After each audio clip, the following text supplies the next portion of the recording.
All right, welcome to Speak Your Piece podcast. My name is Ian McNaughton. Big E here. We're going to be doing a football podcast, but this time we're pleased to be joined by a friend of the pod. We've golfed before. Haydn Barton. Haydn, what's happening, man? Oh, nothing much, man. Nothing much. Just a nice Tuesday night. Nice victory Tuesday, so to say. Victory Tuesday. For those who don't know, Hayden's a Saints fan. I'm a Seahawks fan. We're recording this the day after the Saints beat the Seahawks on Monday Night Football. I was there in person. Hayden unfortunately wasn't because, restrictions and COVID. And I'm still recovering from last night and my full trip down. So it was not great. I mean, watching the Seahawks offense, that stunk. But, Hayden, what were your thoughts on the Seahawks and the Saints on Monday Night Football? Man, it wasn't a high-flying affair. We'll say that. And, like you said, we haven't learned anything new about the Saints. And I think we're kind of starting to see some identity of the Seahawks without Russ. First home game that he hasn't started since the year 2011. That was a stat brought up last night on ESPN. It's sad to see with Seattle, but who the heart and soul of that team is right there. Fun fact, the Seahawks are 0-3 at home this year. Yeah, that's really shocking. Do you know Tom Brady has more wins at Gillette Stadium than the Patriots do this year? Another home team shabackled there, but Well, I was gonna say we're really sidebarring here, but isn't that Ben Roethlisberger, who has more wins at Cleveland Stadium than any quarterback for this Browns franchise? Yes, that is very correct. That's a tough stat if you're a Browns fan. Yesterday was just a great day for myself being in person. I got to go check out the Seattle Kraken practice facility at Northgate. Took the train in, got to experience Touchdown City, their pregame place, whatever. And, I got to pretty much stand the entire time for 3 hours watching the Seahawks run it into the Saints loaded box of 5, 6, 7, 8 guys continuously. And,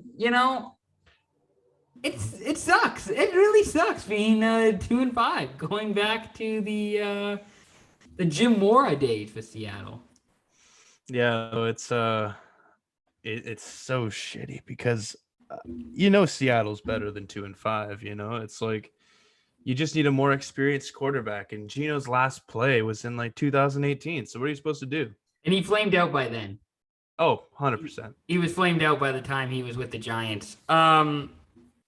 Did you have any big take watching this game on TV? Did you have any big takeaways from this game? Was there something that really stood out to you about the Saints win? Their defense is fucking elite.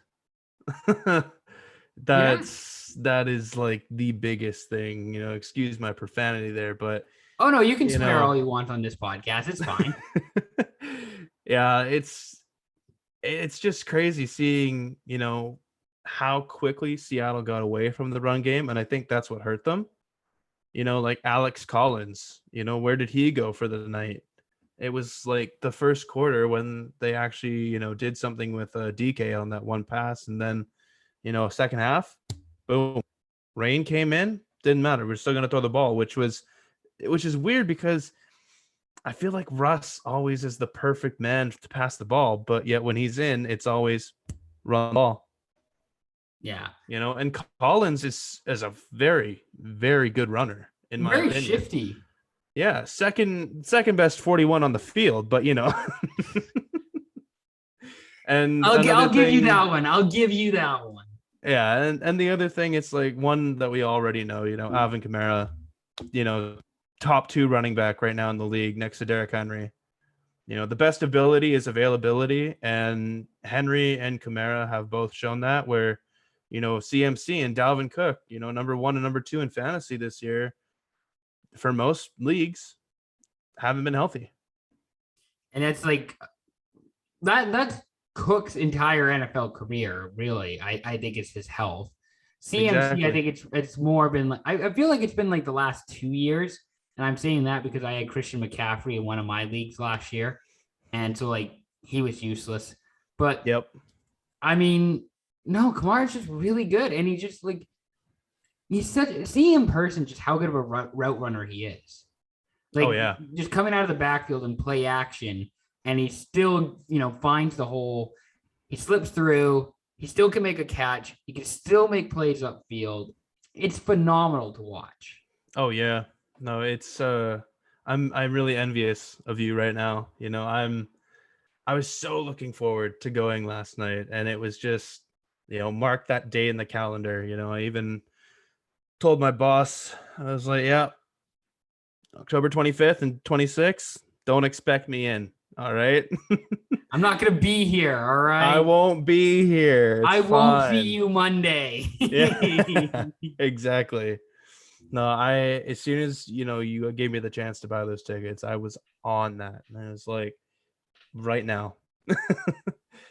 But what are you going to do? At least we got to kind of see a good defensive game for the most part, I think. Well, I was texting with Jevin before the game because he was thinking like, yeah, do I want to bet this game? Who do you think I should pick? And obviously I'm telling him like Seahawks. Oh yes, Seahawks. Seahawks, obviously. That's who you're picking, right?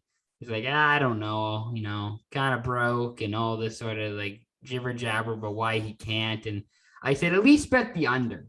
Like if that's like a safe play, 100%. At least bet the under. Like that's the safe play for you. Mm-hmm. It's like this game's gonna really suck then if I have to root for the under. It's like, yeah, it's gonna be wet. It's Geno Smith.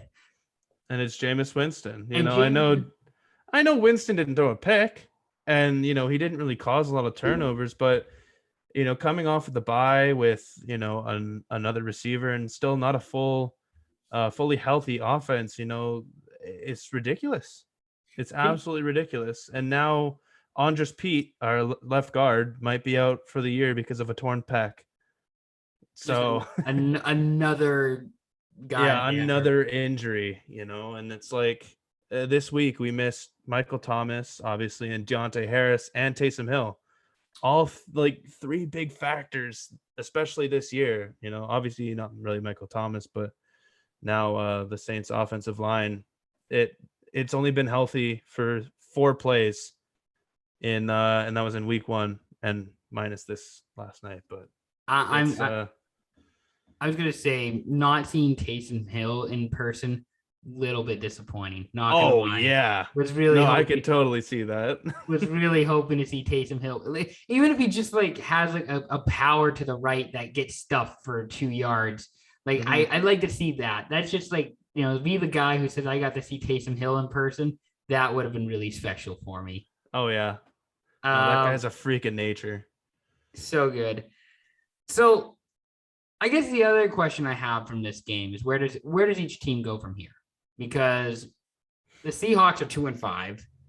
Actually, they have the second worst. They're second to last in the NFC according to ESPN standings.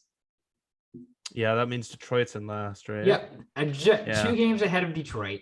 That's goddamn, that fucking sucks. It's not great. Not ideal. Saints are 4-3. I think I saw it's 4-2. 4-2. They are. I think after this week, they're still 6th. If it was in the NFC for the playoff picture. Yeah. So I guess we'll start with Seattle, obviously, but Seattle's not a losing mentality. They're still going to try and fight for an 800 season or more, obviously with 17 games. And, Russ is like one of the toughest quarterbacks ever. I could easily see him making a return in either somehow magically this week or next week. I think the plan is for Geno to play this upcoming weekend against the Jags. Then they have the bye, and then Russ comes after that. Okay, yeah. See, then, yeah, that would be super smart because then you don't have a game to play in week 9. So week 10 is definitely the most ideal, especially with Jacksonville. But with his toughness, I could even, if he wanted to, I still think he could play next week because he's just that tough. And that's going to be the trick. If you get that game heading into the bye and you win, it's only going to boost everyone's confidence a little bit more, because then you're 3-5, and then you go in week 10. I'm not sure who Seattle plays week 10, but it must be like a fire under Russ's ass if he's starting. So I say they shoot for 800 or more. The Seahawks 500 or more. The Seahawks are at Green Bay on November 14th. Oh, I'd love to see Seattle crush the shit out of Green Bay, dude. It would be great. I just leaving that game last night, I got the feeling of this offense isn't working. And I know that Geno is starting and Russell Wilson is not starting. I still got the feeling like this offense isn't working. It's not clicking. We're kind of getting to the point of Pete's end in Seattle. Like, I think for some teams, like if you're thinking about like, we might have to make a coaching change, then you probably should make a coaching change. Like if the thought of like, you might have to, then you probably should. And that's kind of where I'm going with it. The issue I have is that all the players seem to really love Pete.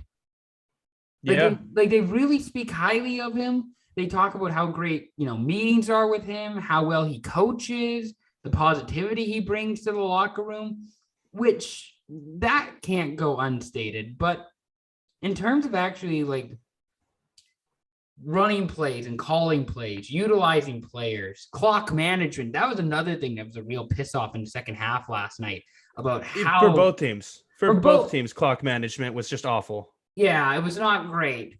No. And unfortunately, Pete didn't, randomly use a challenge on like a 3rd and 2 like play that was clearly a first down. But there's kind of like a short term, like how the rest of this season will look and how the future of this team looks, because I think that's kind of the internal conflict that they're having. Is what do we want to look like after this year if Russell Wilson is not the quarterback for this year?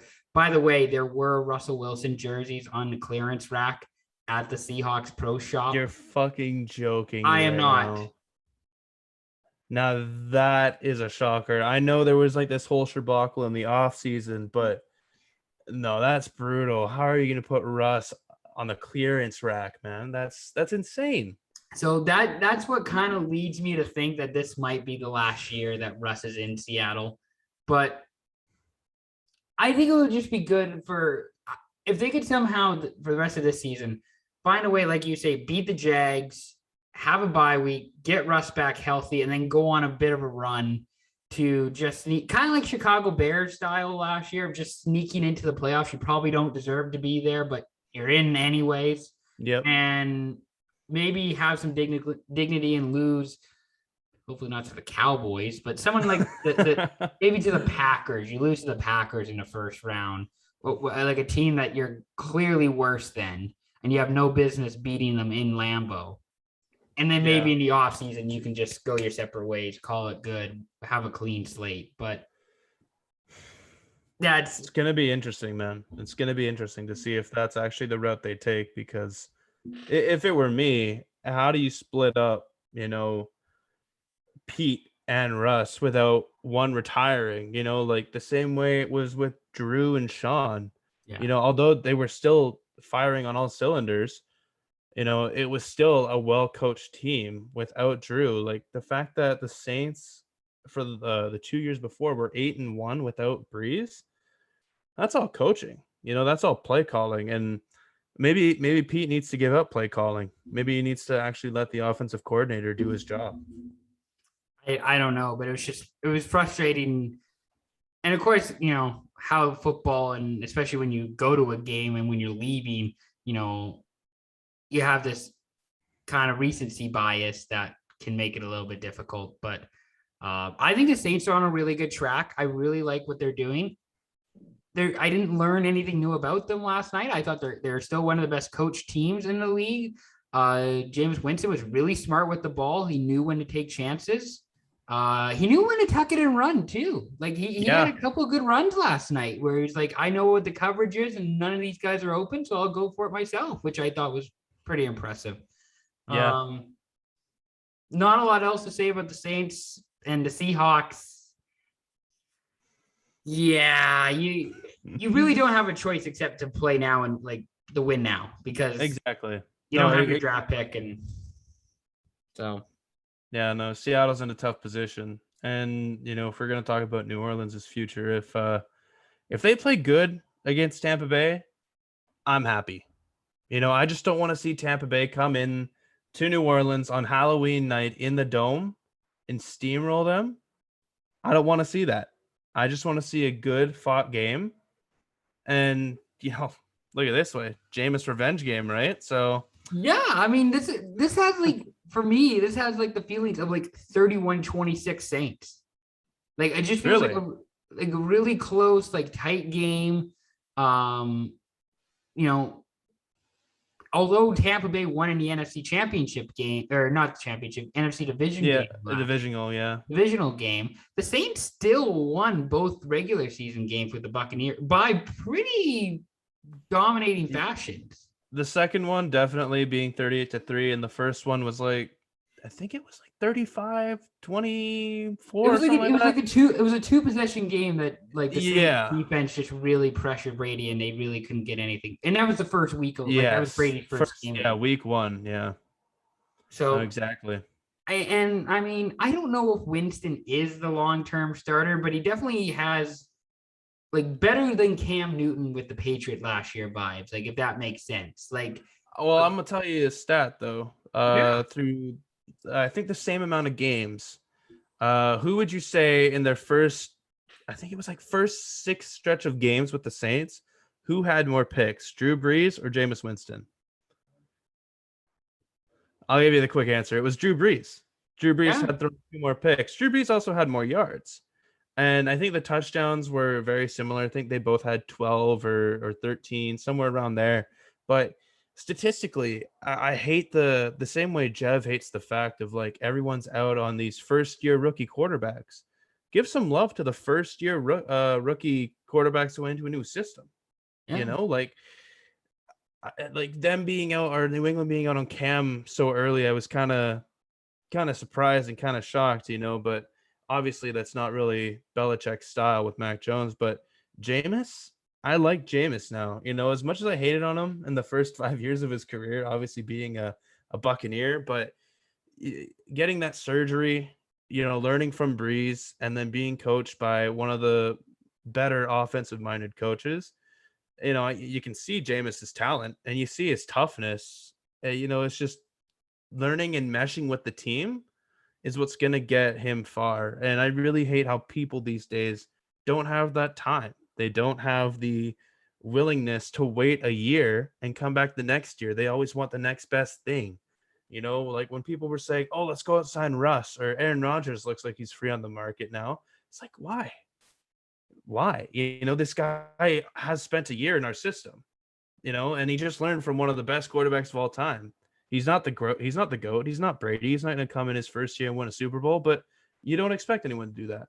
I think I was going to say, I can't remember where I heard this from. It might have been Joel Klatt, who does like college football for Fox, where I think he was the one who was saying for a new quarterback to enter a new system and to learn to actually learn the playbook, the entire playbook, to actually have a grasp on everything, because for some guys you just can't do some stuff with, right?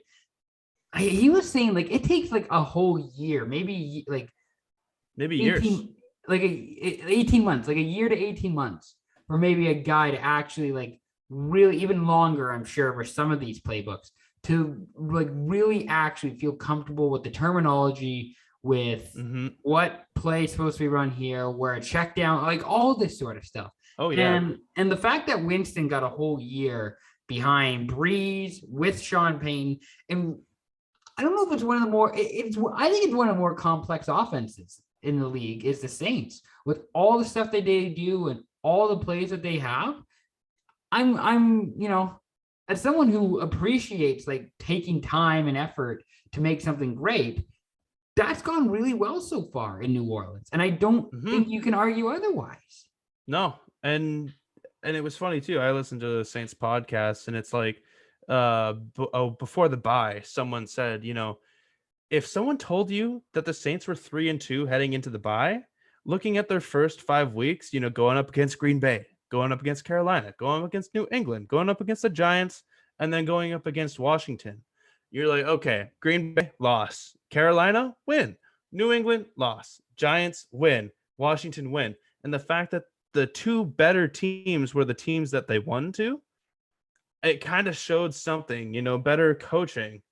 And then, the next 2 weeks, the second week against Carolina, throwing that one out. 10 starters injured, done, So, yeah, I like where this team's headed. And if it's not this year, I really hope to see Winston come back next year. Yeah, and he just does, like, I think it's such a different, a positive change of scenery, I guess is what I'm trying to say, from Bruce Arians and his offense and how he wanted it, where, it just seemed to be like a lot of chunk plays, a lot of, Deep no risk and passes. no risk and no biscuit type thing. Never really had a running game in Tampa Bay. I feel like they just never really had something that they could, relieve, Winston from pressure wise. Where with the Saints, it's like they have better coaching for that. I mean, I don't know about better, like they have smarter coaching in that regard.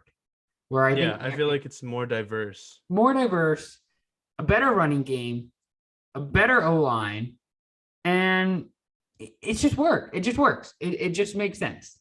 Mm-hmm. So no, I agree. All right. All right. Well, so that's our Monday Night Football thoughts. You're welcome for that. Let's move it over to the AFC, because I don't know what's going on in this conference.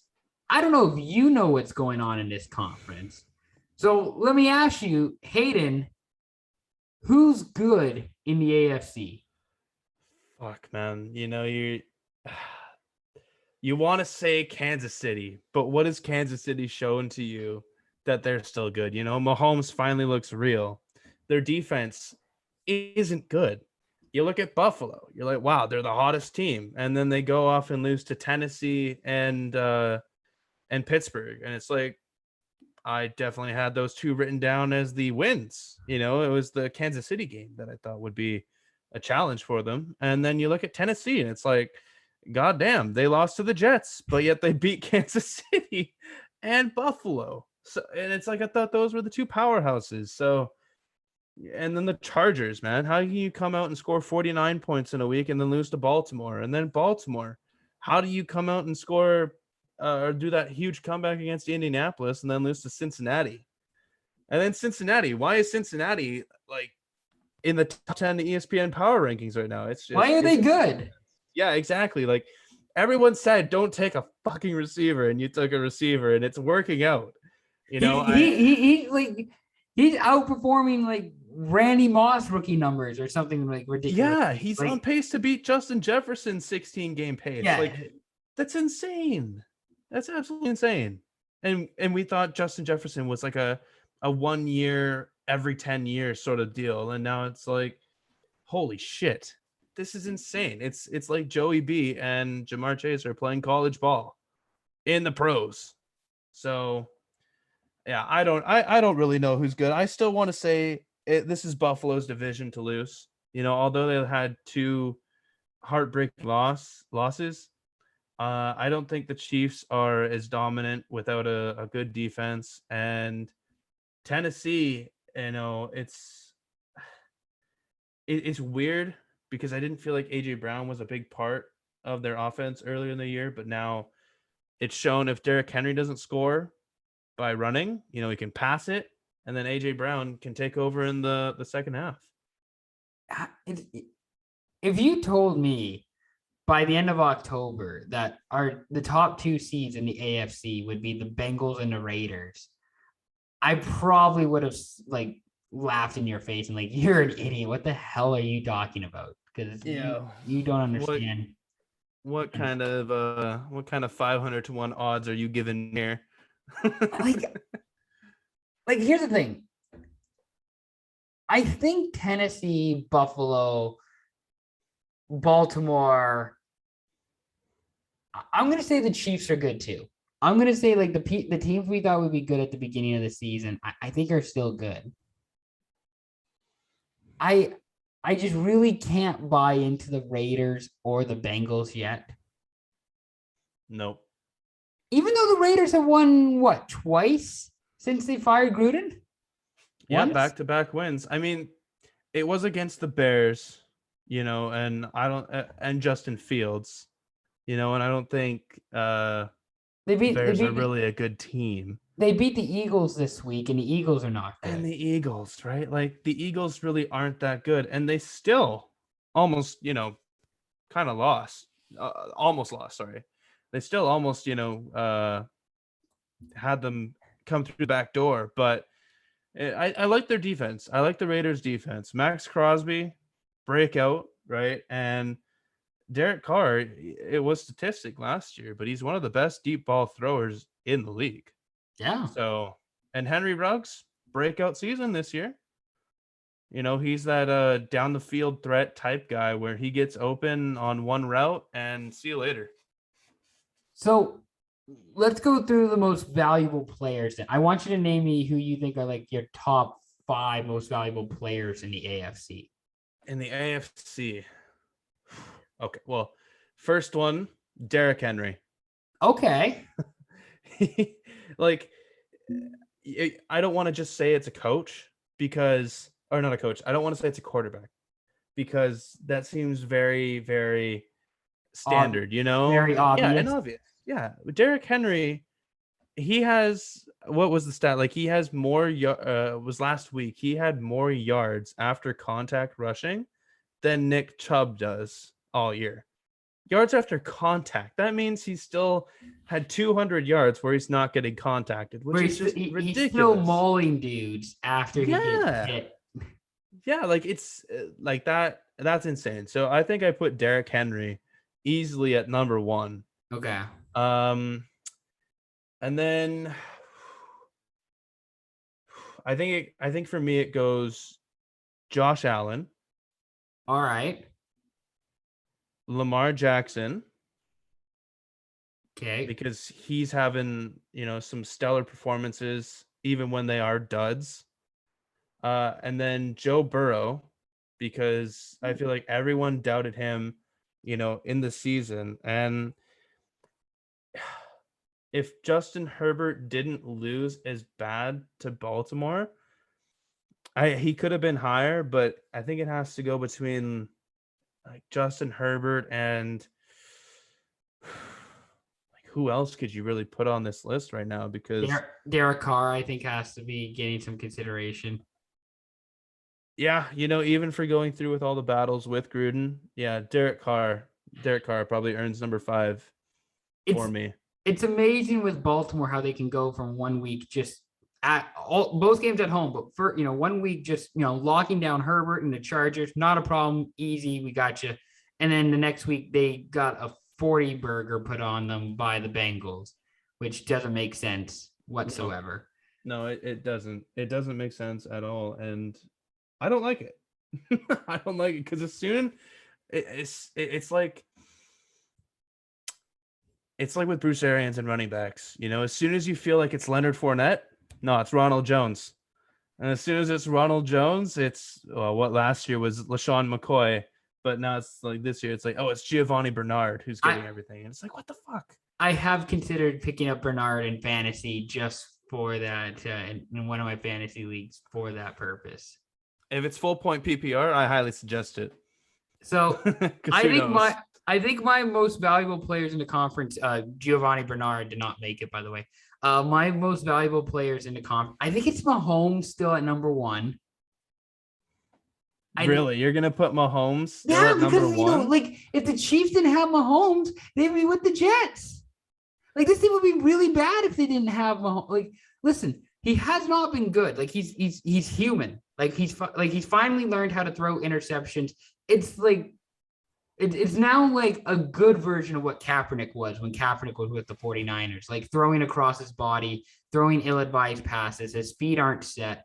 That's kind of what this reminds me of. But he's still a really good quarterback. I think he's trying too hard Probably. That's my opinion, right? Like on some of the throws he makes, he's just trying to be a little bit too Mahomes, and it just doesn't work. You know, people are going to figure it out as soon as you don't look away from your actual receiver. People are like, "Oh, that guy's open. I'm going to go cover him." Do you think that he's got a bit of like an ego stroke from the Super Bowl when we were all like showing the videos and the photos of him like perpendicular diving, throwing? Yeah, probably. And he's like, fuck, if I can, people like that, I can do anything. Or some people were saying this is like the Tom Brady effect, where Brady's like broken down so many dynasties, like the Rams dynasty, the Seahawks dynasty that was supposed to happen. Now the Chiefs, and it's just like maybe this is the Tom Brady effect. There's no Madden curse; it's a Brady curse. Or, I mean, I have to think it's still a Madden curse just because of certain running backs, not even facing Brady. But yeah, it could be Brady and Madden, right? Because look at Brady, right? Well, actually, no, because there's no curse. There's no curse that impacts Tom Brady. Tom Brady, like okay. Nothing. Disregarding Tom Brady, Mahomes, it took 2 covers to finally catch up with him. It took 2. So I think Mahomes is still my most valuable player though in the AFC. And then I think it's Henry. And then I think it's Lamar. And then probably Josh Allen and then Burrow. Okay. I like the quarterback play in this conference is actually really good. It is. Like it's really good. And like not even talking about like Mac Jones, who has like had a pretty good season so far, especially, this past week where he just got a freebie against the Jets.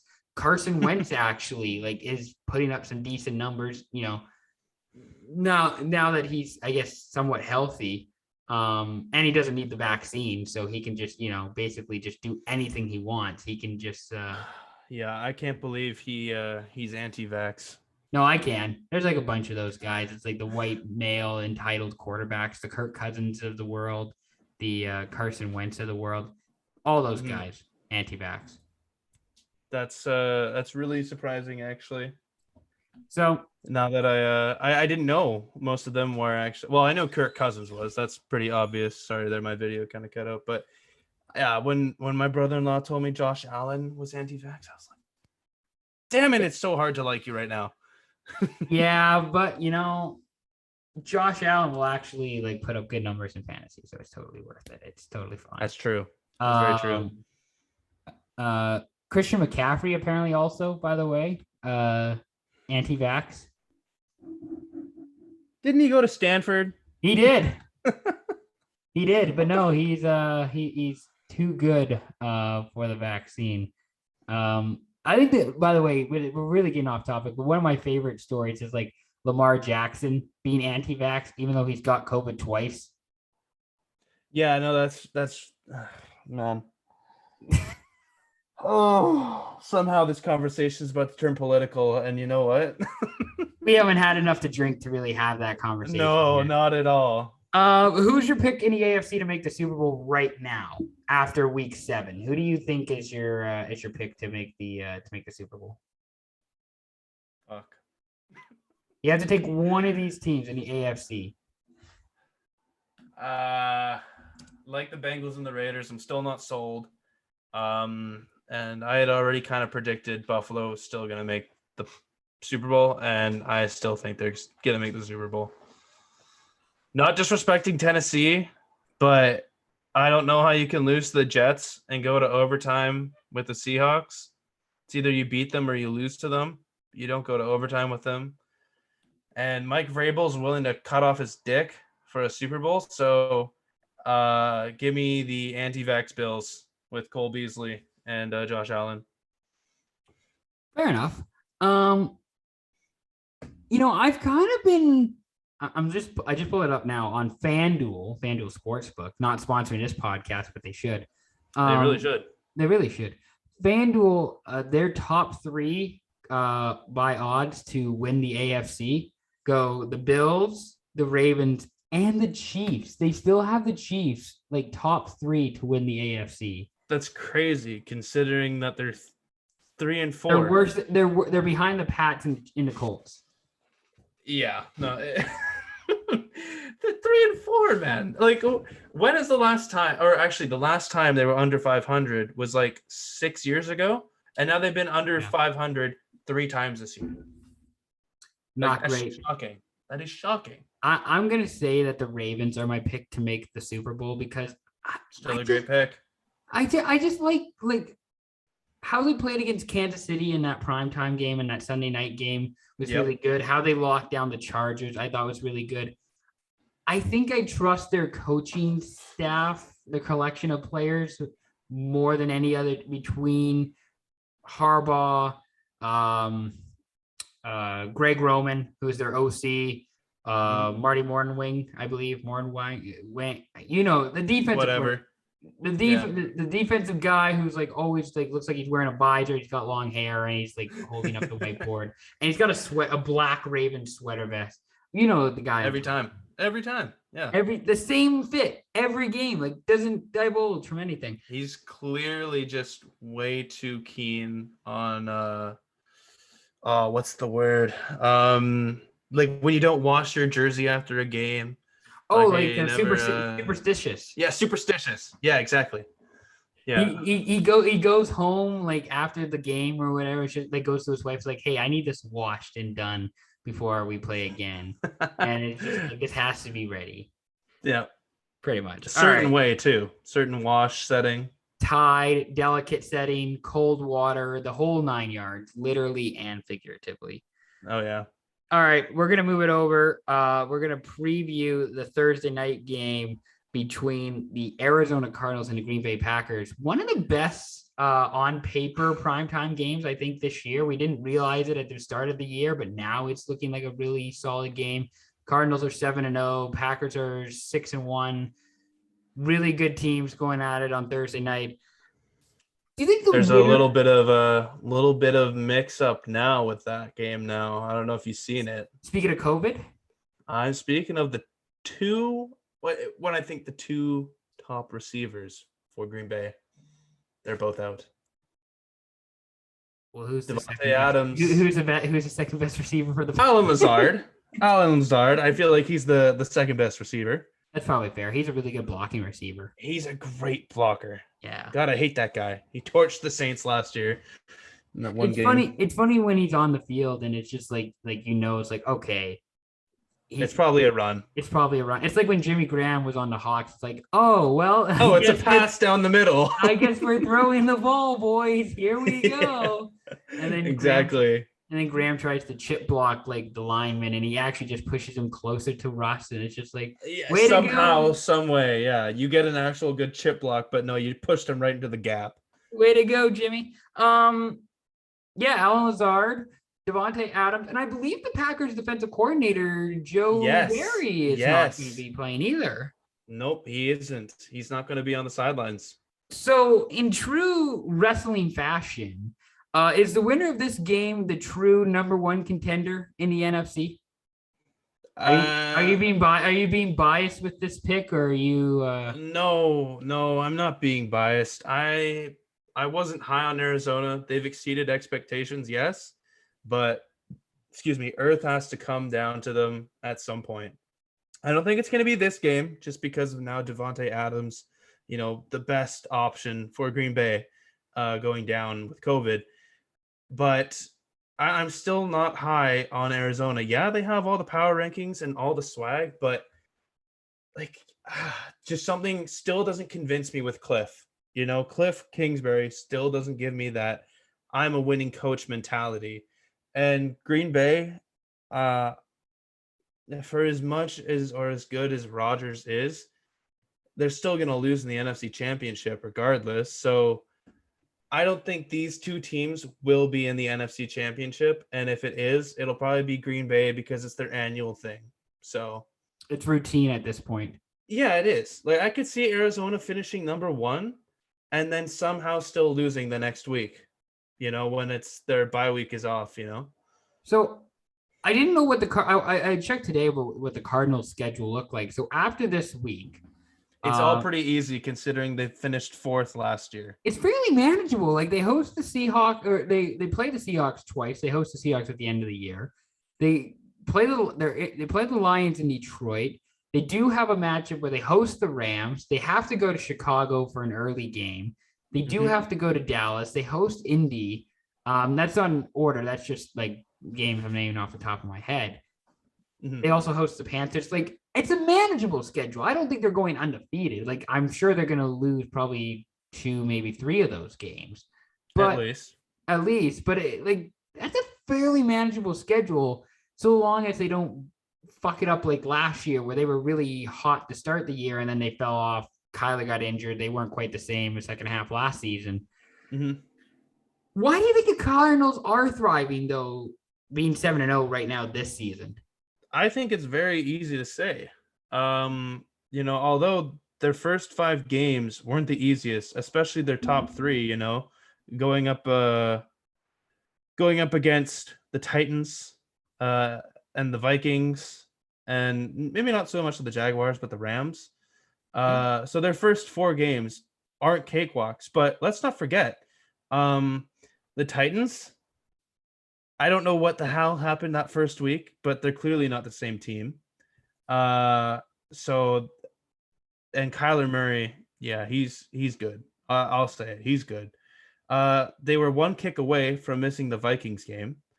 The Jaguars, they were down to them at halftime.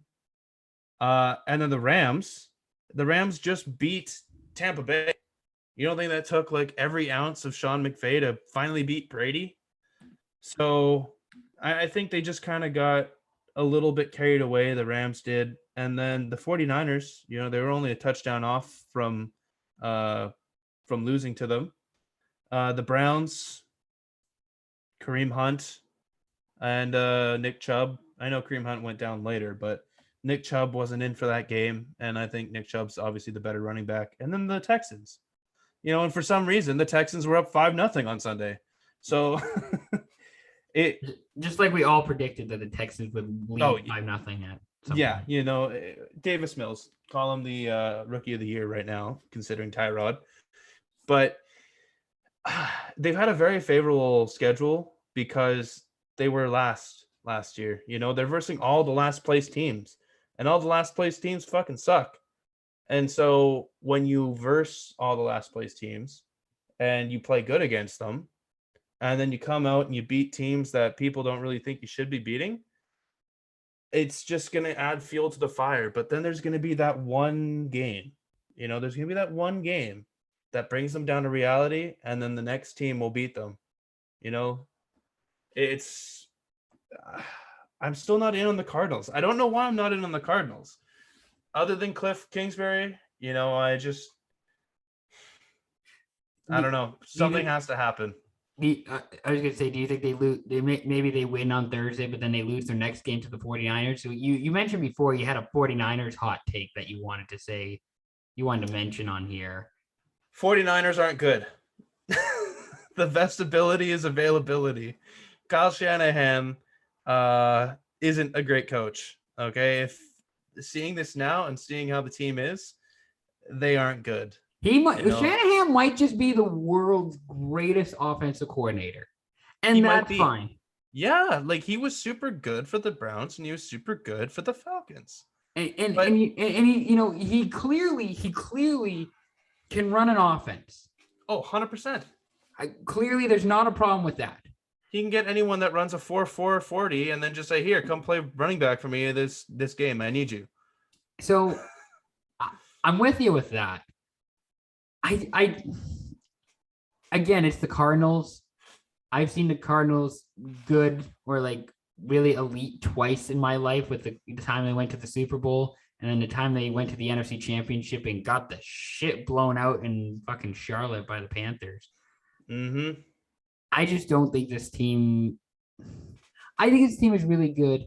I just don't think it's going to be happening this year. I think defense wins championships. I think their offense is really good. I just don't think they have it all to put it together on defense. And that's not to like disrespect like Buda Baker, who I think is a really good safety. Isaiah Simmons is, finally like second year into the league, finally getting his shit together, and they know how to use him.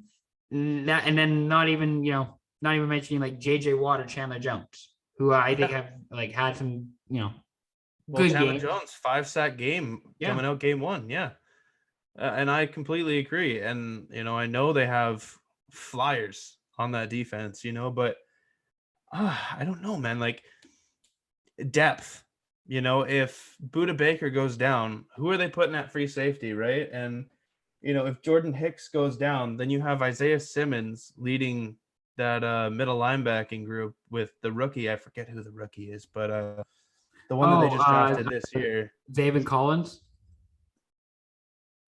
Is it? I can't remember. Regardless. The guy from Tulsa. You're catching me at a bad time right now. No, I got too much Arizona knowledge, but I got it here. I nailed it. Zaven Collins, linebacker from Tulsa. There you go. Yeah, you're fucking on the ball, man.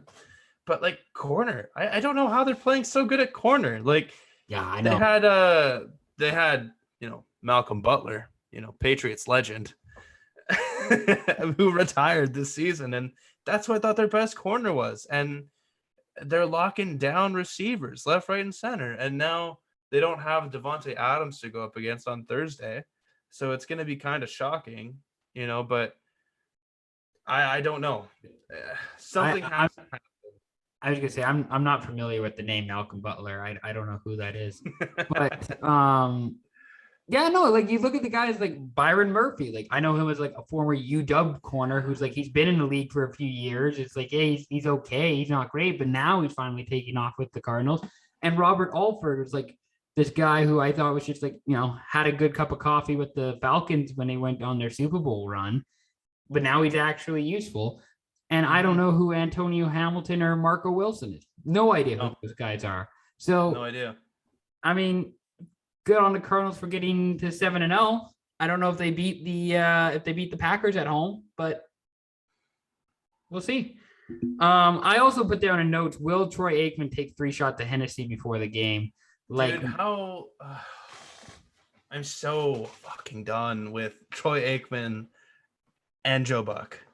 And Troy Aikman literally looks like he's just fucked up before every game.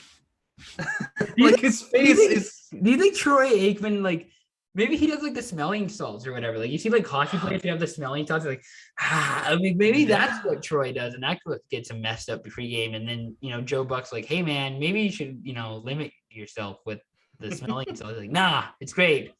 Gets me motivated. Gets me pumped. Just can't wait for the camera to be right back on me. And I know if Jeff listens to this, he's gonna hate what I say, but Joe Buck and Troy Aikman are actual shitheads. I hate them commentating. The fact that they're doing baseball right now and it's leaving Sundays open. Oh, thank God. Thank God I don't have to listen to them on Sundays. Thursday is fine. I don't watch Thursday Night Football most of the time. I just kind of tune in and see what's happening. Or I watch it on Amazon Prime and see what I can do the play-by-play with different announcers. So that's fine. But holy shit, man. Troy Aikman, I don't even know what to say. And Joe Buck, Peyton Manning said it perfectly. He's like, I should get a play call in here that doesn't know what the hell's going on. Like Joe Buck, dude, that sent me. When Peyton Manning said that sent me over the edge. I laughed my ass off. Oh my God. Get the Manning cast in there on Thursday Night Football. At least they're, swearing on live television, flipping the birds, and Marshawn Lynch. Isn't the Manning cast like how all football broadcasts is going to be in the next 10 years anyways? Oh God, dude. Like the Pat McAfees of the world are just going to be calling the games here in like the next 10 years. I hope there's a mix of it. I don't wish every game's like that because then there's no Gus Johnsons of the world. Well, no, but I was gonna say, like, I really enjoy the Sunday night. Like, I really like listening to Al Michaels and Chris Collinsworth. That might just be me, but I actually really I like listening to those guys, and I even find Collingsworth insightful some of the time. Now here's a guy who actually likes Chris Collinsworth. Yeah, exactly. Like I actually think he's useful, but I also think like, you know, the regular Monday night crew is going to get phased out by like the Manning brothers or like, I don't know, insert other celebrity football player who's going to call games here. And that's And you know what? Like I like the new Monday Night Football crew. I like Brian Greasy. I think he's a great play caller. You know, I like them over Aikman and Buck. Can I just say, I saw Louis Riddick. Like I got down Oh, like really? first row, like You right. saw them? I saw them. I think it's tough to tell, but I think I'm actually like, because Randy Moss was like holding like the Seahawk, like the live mascot. I think I'll have to actually point it out, but I think you can actually see me in the video. And I saw Louis Riddick. That dude is the nicest dressed man I have ever seen in my life. Yeah. I don't know where he gets his suits. I don't know where he's getting his clothing, but that dude is dressed right. Like that dude is dressed for success. I didn't see anybody else with as nice looking clothes as Louis Riddick. And for that reason alone, he should not be kicked off the Monday night broadcast like crew. And he dresses so nice. And just like, yeah, no, both Louis Riddick and Brian Greasy, like both of them just talking, it actually sounds eventful, you know, like the Gus Johnson call. And Chris Collinsworth and Al Michaels, both of them, you know, are like I love them too. And Drew Brees, when he gets into NBC, I heard that he's going into Sunday Night Football. He's doing some Notre Dame games. So basically, that was this year, but I heard he's doing calling play-by-play next year. Ooh. I heard. I know he's on like the crew for Sunday Night Football. He's doing some studio stuff, and then he's calling Notre Dame games on Saturday. So it's like hit and miss, I guess, sometimes. But there's still. I haven't seen one, and I want to. I'm sure they're still trying to like phase out Al Michaels, who's like the 80-year-old who's like really out kicking his coverage by calling games in the 2020s. Oh yeah. I mean, he's still good at it, don't get me wrong, but the fact he's gone this far is like surprising. It's astounding. Yeah. I just can't wait for Brees and Brady to be in booths on Sunday Night Football. Like that is going to be a dynamic duo to grow up with for 40 years. Do you think Brady's going to do broadcasting? I don't think he is going to do broadcasting. I hope he does. Like I don't know if you watched it, but on the Manning cast last night, he was hysterical. I sent a post to Jev, and it was just like me slowly liking Tom Brady more and more. And it was because I watched him on the Manning cast, and he's getting so much more likable, I feel like now, because he's off the Pats. You know, although he's on the Bucks and like doing whatever, but I feel like he's becoming more likable. He's really improving his brand image over like since he got on social. Like he's really done a great job of improving his brand image, which is helping him become more likable. And maybe that helps him get like I'm sure he's Tom Brady. He's going to get on TV regardless of what his image looks like. Like he's 8-time champion, but like 100%. And that's why I think he'd be good with Brees, especially, you know, with both of them being, you know, 1 and 2 or 1 and 3, however you view the Brady, Manning, and Brees trio, you know? So apparently one of the guys, and I guess he's more interested in coaching, one of the guys that apparently is like should be a great broadcaster is Phillip Rivers. But really? I don't know how people are going to get over the accent. I know, but apparently, like he should, and he doesn't swear either. So, like, it's gonna be a bunch of darn. A bunch of gosh darns and dang gummits and all that sort of stuff on the broadcast. But apparently, like I've heard like from like a few people, a couple of different places that listen, like Rivers would be a great broadcaster if he wanted to do it.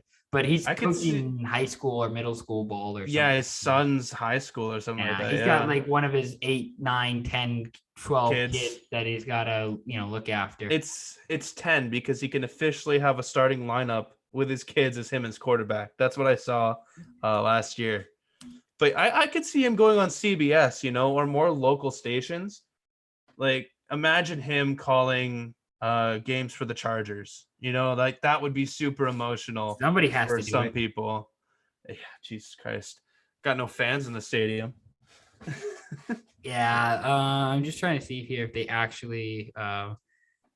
So according to this he has 7 daughters. Philip Rivers has 7 daughters Oh my and God. two sons. Oh, so it's only 9. So he got 9 kids. Maybe it's So his wife too. maybe it's his wife. Yes, it's Yeah. him, his wife, and their 9 children, and they could run an entire NFL offense together. Which I hope it's like the Peyton Manning SNL skit where Rivers is just pegging the balls at his kids, just like Oh my God. it's just like, come on, work harder. Holy fuck, dude. I love that skit on SNL with Peyton Manning. One of the Holy best. shit. Final segment here before we head out. Mailbag.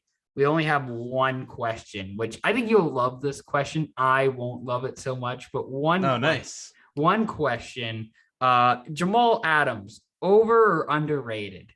And I'm gonna tell you something. He's not underrated. Man. I have to admit, I'll come clean on live podcast, I guess, or live recording here. Yes. When he said best in the nation on Sunday Night Football, I clowned the absolute shit out of him, especially when he missed that The pass. interception. But after hearing who he did it for, Yeah. his buddy when he grew up in high school with that died, man, I felt like such an ass. But at the same time, why would you tribute someone in a way like that without zero context? Because there were so many people that just clowned the shit out of him without realizing that it was significant to I don't think anyone. I don't think he really cares. I think he was like he didn't. Nobody needed context except him and his group of people. Like for the people that And meant it towards, but yeah, and that's totally fair. I could totally understand that. And for that reason alone, if that ever happens, when someone says that, before I say anything, I'm going to give it a week, let it marinate, and then I'll make fun of it. sure. Like when who's that player that would always say, it was like from a different, it was Antonio Brown, like Baller Nation or Baller High School, right? Yeah. Or just I'm the Bullshit best like that. university. Yeah, stuff like that. Like he would say something new every Sunday night football game that he was with. So that is the type of shit that I'll make fun of because that's usually how he plays. Whereas Jamal Adams, getting back to the question, overrated or underrated? Yeah, I agree with you. He's not underrated. And, there's defensive linemen that have more career interceptions than he does. So here's the thing. It was funny last night when I was at the game, right? Totally forgot about Jamal Adams until after halftime.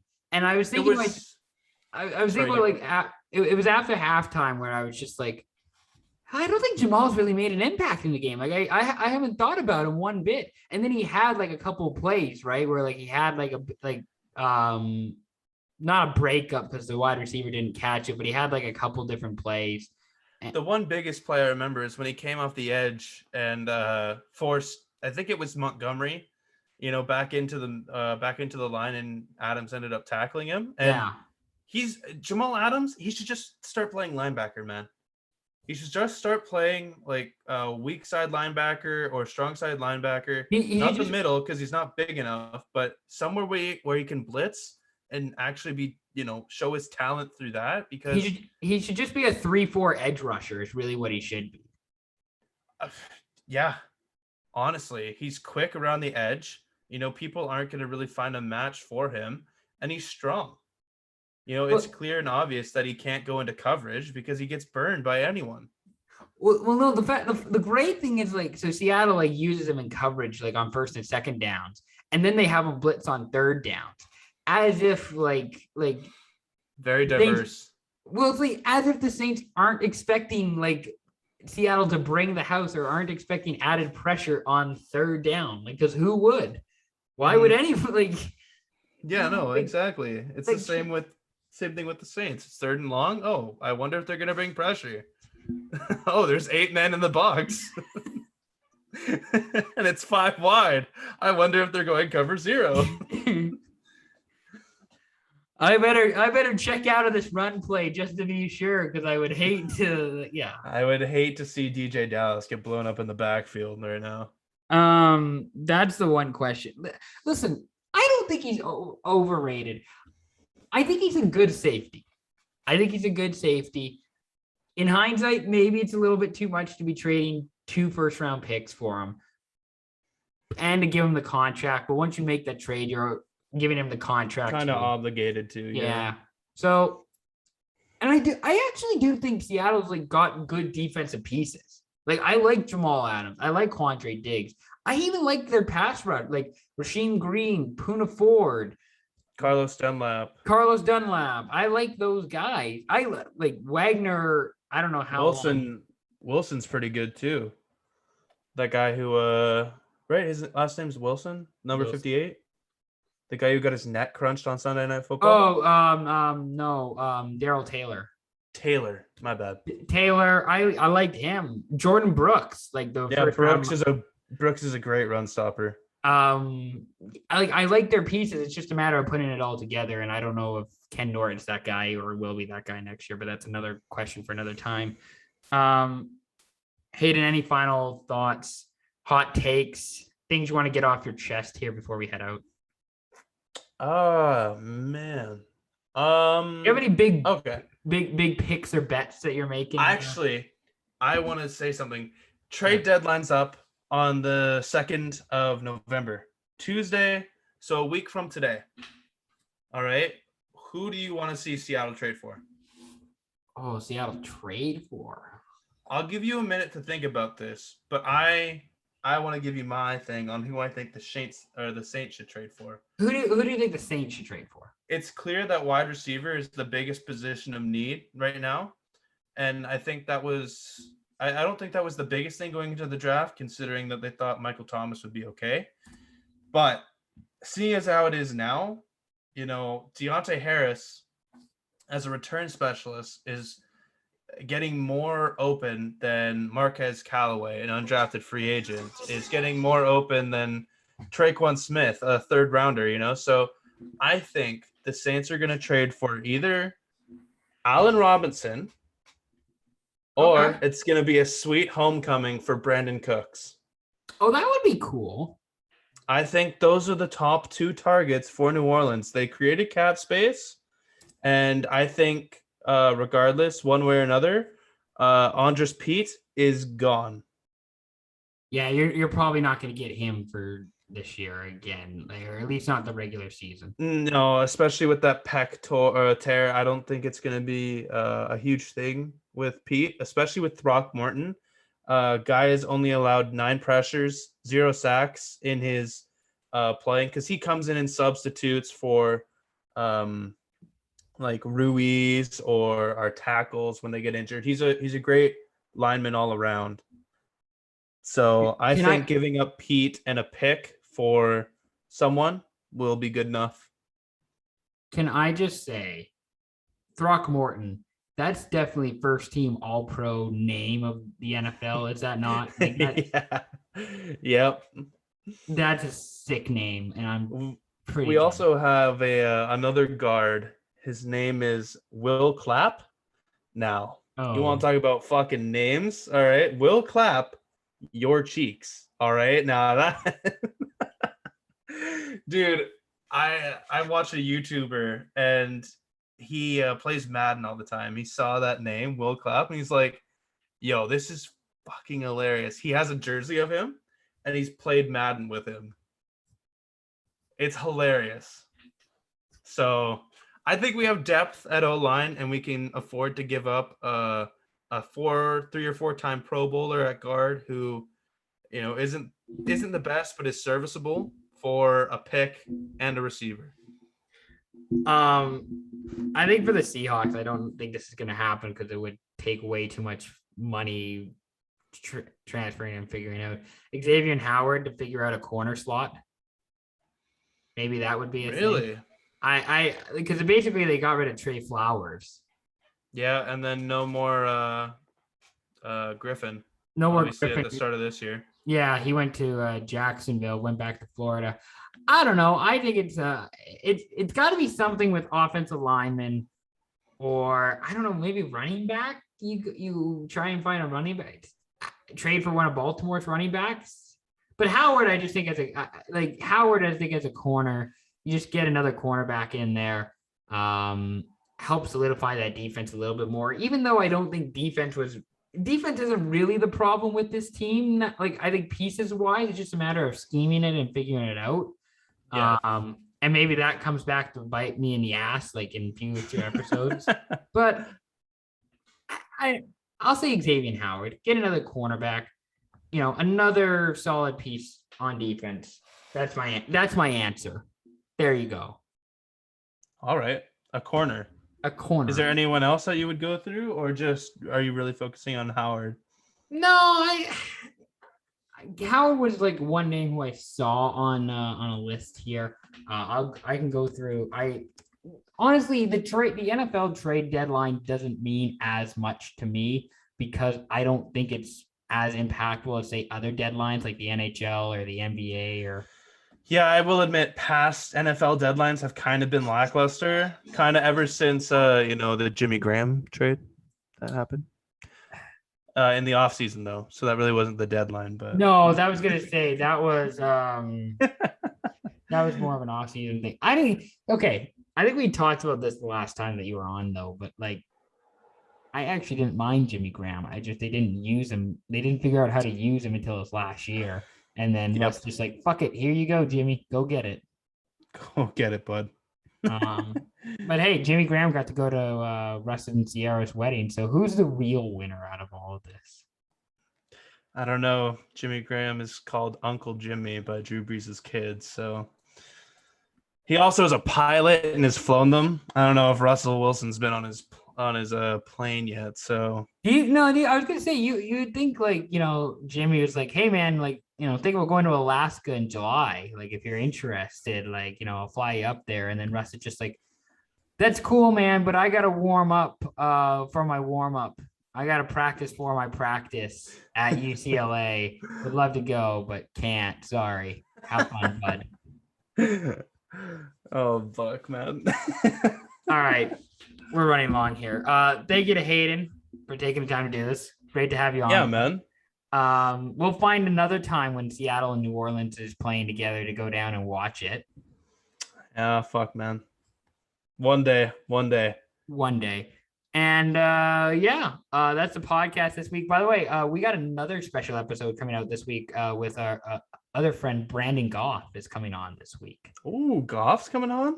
Brando is coming on to talk lax this week. Oh, man. How desperate are you getting? No, I'm kidding. This is actually my idea, so pretty desperate, not going to lie.